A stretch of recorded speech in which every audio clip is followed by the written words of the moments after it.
कुछ जानकारी देने योग्य बन पाया हूँ। साथ ही आज के कार्यक्रम के और महाविद्यालय के संरक्षक आदरणीय प्राचार्य महोदय, परम श्रद्धेय धर्मेंद्र द्विवेदी सर, आपका इस कार्यक्रम में बहुत बहुत स्वागत करता हूँ, वंदन करता हूँ। साथ ही स्वामी विवेकानंद कैरियर मार्गदर्शन योजना के तहत इस कार्यक्रम को लगभग 1 महीने से एक माला के रूप में पिरोकर, बांधकर, संजोकर चला रहे समाजशास्त्र विभाग के विभाग अध्यक्ष महोदया डॉक्टर प्रमीला वास्कल ने आपका भी बहुत बहुत धन्यवाद। साथ ही महाविद्यालय परिवार की रीढ़ की हड्डी कही जाने वाली आईपीएससी समन्वयक महोदय प्रोफेसर गजेंद्र परते जी, आपका भी बहुत बहुत धन्यवाद। साथ ही समस्त प्यारे विद्यार्थियों और प्रोफेसरगण, आज जिस विषय के ऊपर अगर पीछे आवाज ना आए तो मुझे बताइएगा, क्योंकि मेरा थोड़ा गला खराब है तो ज़्यादा जोर से नहीं बोल पा रहा हूँ।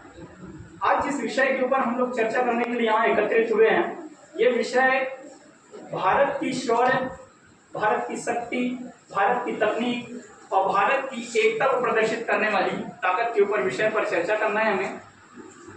इस पे थोड़ा सा आप लोगों को ब्रीफ में इंट्रोडक्शन देने के पश्चात में किस प्रकार से तैयारी की जाती है, कौन कौन से एग्जाम क्वालिफाई करने होते हैं, इसकी जानकारी मैं आप लोगों को विस्तार में दूंगा। अगर पॉसिबल हो तो मैं चाहूँगा कि मैक्सिमम स्टूडेंट यहाँ जो उपस्थित हैं वो फर्स्ट ईयर सेकेंड ईयर के हैं, कुछ थर्ड ईयर के भी होंगे। अगर जिनका उद्देश्य वायुसेना में भर्ती होना है, जिसको एयरफोर्स के रूप में जाना जाता है, अगर जो इच्छुक विद्यार्थी हैं तो कुछ चीज़ों को नोट डाउन करते चलिएगा जो इच्छुक विद्यार्थी है, अन्यथा आप लोग इसे सीधे ही अपने मन मस्तिष्क में उतार कर भी अपने चिंतन शक्ति पे डालकर भी इसको सजोकर रख सकते हैं। वायुसेना दिवस के बारे में जब हम बात करते हैं तो ये 8 अक्टूबर को मनाया जाता है और 8 अक्टूबर 1932 को वायुसेना की स्थापना हुई थी। और आपको मैं बता दूं, ये वायुसेना केवल अंग्रेजों के अधीनस्थ एक ऐसी सेना थी जो अंग्रेजों के लिए कार्य करती थी। अंग्रेजों के लिए कार्य करने का उद्देश्य ये था क्योंकि उस टाइम में हमारा भारत जो है ब्रिटिश गुलाम के अंतर्गत एक उपनिवेशी देश के रूप में जाना जाता था, इसलिए हमें उनके अंतर्गत कार्य करना पड़ता था। धीरे धीरे करके इसमें डेवलप्ड हुआ और 15 अगस्त 1947 को देश आज़ाद होता है। इसी के पश्चात ही भारत में एक ऐसी संस्था बनती है जो वायुसेना में सीधी भर्तियों को लेकर अपनी प्रतियोगी परीक्षाओं को करवाती है। ये एक संस्था के रूप में स्थापित होती है और इस संस्था को याद रखिएगा, 7 दिसंबर 1949 को भारत में एक ऐसी संस्था स्थापित हुई जिसका नाम था NDA, national defence academy, national defence academy, जो कि 1949 में स्थापित हुई। इसका उद्देश्य क्या है समझिए, इसका उद्देश्य है ऐसे भारत के वीर बालक एवं बालिकाओं को अपनी सेना में सम्मिलित करना जो जमीन में नहीं सीधे वायु पे, आकाश पर अपना शौर्य परिक्रम दिखाते हुए दुश्मन देशों के दांत खट्टे करें।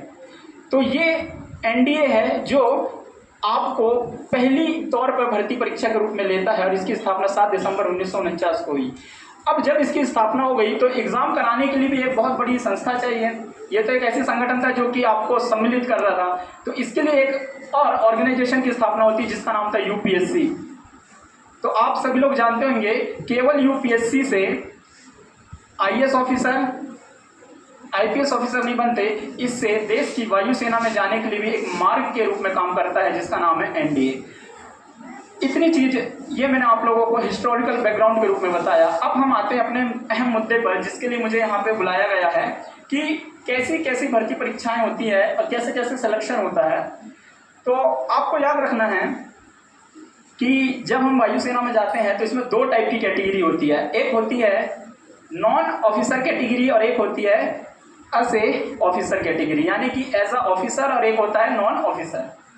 अब जो नॉन ऑफिसर कैटेगरी होती है इसमें टेक्निकल फील्ड के जितने बंदे होते हैं, जितने लड़के लड़कियां होते हैं, जितने विद्यार्थी होते हैं, उन्हें नॉन ऑफिसर कैटेगरी में लिया जाता है।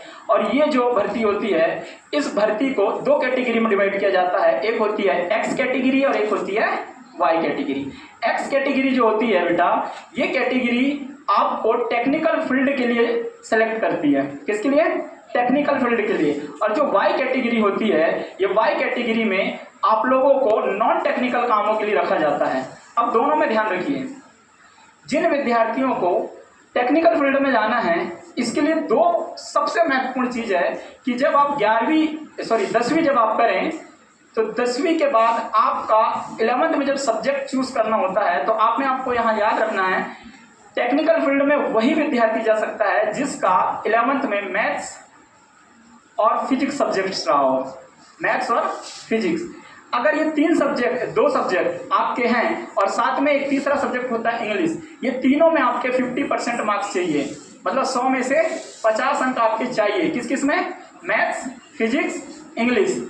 कब होगा ये? जब आप 11th 12th किससे करोगे? मैथ्स फिजिक्स से, है ना, यानी मैथ सब्जेक्ट से।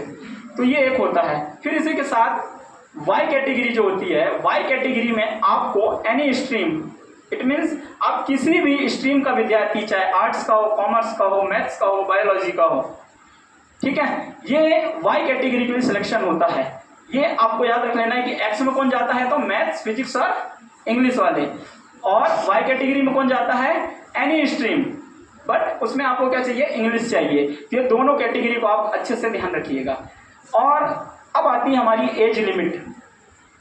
एज लिमिट में याद रखना, आप सोच के बड़ा चिंतन के विषय में आएंगे कि जिस देश में 18 वर्ष की आयु में आपको वोट देने का अधिकार प्राप्त हो रहा है, उसी देश के अंदर 16 वर्ष की आयु में आपको वायुसेना में सेलेक्ट करने की प्रोसेस के मिनिमम एलिजिबिलिटी एज है। समझ रहे हैं? आपको वोट देने का अधिकार कब मिल रहा है? 18 साल में। लेकिन देश की सेवा करने के लिए, देश के जुनून और देश को आगे बढ़ाने के लिए आप अगर 16 साल के हैं तो आप कहाँ जा सकते हैं? भारतीय वायुसेना में। कहाँ जा सकते हैं? भारतीय वायुसेना में। तो आप सोच सकते हैं हमारे देश की सेना इतनी वेल प्रिपेयर्ड ट्रेनिंग कराती है कि 16 साल का विद्यार्थी, हम गांव में कहते हैं ना, 16 साल के विद्यार्थी को नाक पोंछना नहीं आता ढंग से, लेकिन हमारी सेना में वो सामर्थ्य है कि 16 साल के विद्यार्थी को कहाँ पहुंचाती है? देश की वायुसेना को चलाने के लिए, देश के खतरनाक ऐसे प्लेन्स को चलाने जिनको देखकर दुश्मन थर थर कांपने लगते हैं। मैं आपको ऐसे 4-5 एग्जांपल अभी बाद में दूंगा, क्योंकि अभी प्रोसेस की बात कर रहे हैं। तो ये एक्स और वाई हो गया, ये हो गया टेक्निकल और नॉन टेक्निकल। अब आते हैं हम मेन, जिसके अंतर्गत आप पायलट बनते हैं, क्योंकि सबसे प्रमुख उद्देश्य तो बच्चों का यही होता है कि सर हमको पायलट बनना है। लड़कियों का उद्देश्य होता है, लड़कों का उद्देश्य होता है। तो पायलट बनने के लिए सबसे महत्वपूर्ण होता है, जिसका मैंने नाम लिया था, 7 दिसंबर 1949 को स्थापित हुआ एनडीए। एनडीए अपना एग्जाम कराता है यूपीएससी की मदद से, और इस एग्जाम के थ्रू आप पायलट बनते हैं। अब इसमें ध्यान रखिए आपको क्या चाहिए। इसमें भी यही चाहिए, 11th 12th maths physics maths physics चाहिए आपको, और इंग्लिश चाहिए। इसके बाद एनडीए का जब एग्जाम होता है तो आपका रिटन टेस्ट होगा। अब रिटन टेस्ट में आपको 3 सब्जेक्ट, जैसे मैंने बताया, ये तीनों सब्जेक्ट के क्वेश्चन भी आते हैं। क्वेश्चन याद रखिए, आपका जो पेपर है 70 मार्क्स का होता है, 70, ठीक है, 70 मार्क्स का होता है। क्वेश्चन आते हैं 60, माइनस मार्किंग होती है, माइनस मार्किंग 0.25 की होती है, ठीक है, यानी एक क्वेश्चन गलत होने पर आपके 0.5, जिसको हम 25 पैसा कहते हैं नॉर्मल लैंग्वेज में, उतने अंक आपके कट जाते हैं। तो ये आपको याद रखना है। इसी के साथ याद रखना है कि इसके बाद जब आपका माइनस मार्किंग होगी, इसके बाद आपका रिटन टेस्ट होगा जिसमें माइनस मार्किंग है। उसके बाद एक और टेस्ट होता है, उस टेस्ट में पास होने के बाद आप लोगों का इंटरव्यू होता है। ये इंटरव्यू जो होता है, इस इंटरव्यू को कंडक्ट कराता है यूपीएससी, लेकिन इस जो बोर्ड का नाम होता है वो एसएसबी इंटरव्यू बोर्ड होता है। ये एसएसबी इंटरव्यू बोर्ड जो होता है बेटा, ये आपकी एबिलिटी के साथ साथ ये चेक करता है कि आपके अंदर मैथ्स, फिजिक्स और इंग्लिश की कितनी अच्छी पकड़ है, ये एनडीए। फिर इसके बाद एक और टेस्ट होता है जिसको कहते हैं रागा। क्या कहते हैं? रागा। रागा का फुल फॉर्म आप बहुत अच्छे से याद रखिएगा। रागा का मतलब होता है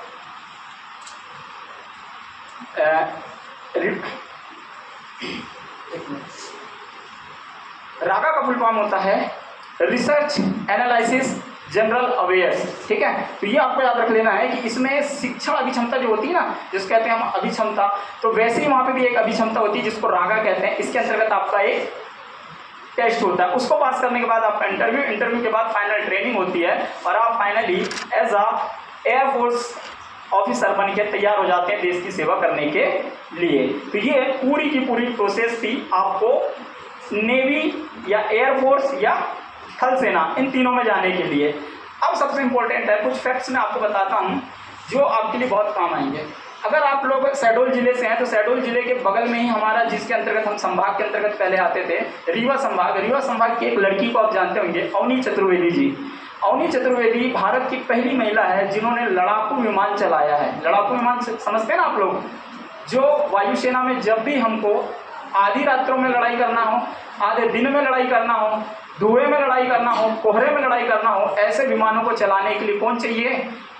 एक 100% सुपर एबिलिटी रखने वाला कैंडिडेट, जो कि आपको जान सके कि मौसम की कंडीशन क्या है, विदेशी धरती की कंडीशन क्या है। पता चल रहा है कि यहाँ से निकले और हम सीधे हिमालय की घाटियों में जाकर टकरा जाएं, तो ये सारी क्वालिटी आपके अंदर होनी चाहिए।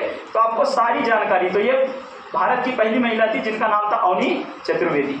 इसी के साथ एक महिला का नाम याद रख लीजिए, सुमायरा हुल्लूर, नाम नोट करना है। और ये आपको बड़ा विचित्र लगेगा और बड़े सौभाग्य की बात है कि यहाँ इतनी सारी हमारी बहनें बैठी हैं, बच्चियाँ बैठी हैं, और सारी की सारी लड़कियाँ थी जिन्होंने एयरफोर्स में सबसे कम उम्र में अपने नाम पे खिताब दर्ज किया है।